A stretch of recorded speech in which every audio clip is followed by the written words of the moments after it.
So'rayman, gunohkor qo'llarim ochib, ko'changda kessaydim yayrab dilginam, Ka'baning toshini yurakla quchib, qaniydi sog'inchning dardin aritsam.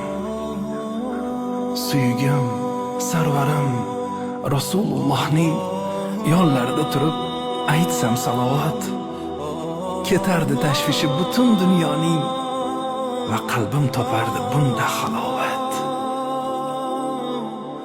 Sahobalar bosgan tuproq kaftiga boshimni qo'ygancha orom olsaydim, Makka yu Madinam orzusan menga, chorlasang borsam u senla qolsaydim. Gunohlar boshdan-da ketdilar oshib, sening sof isingdan poklanay men ham, suratingni ko'rib ketaman jo'shib, Zamzam suvlaringdan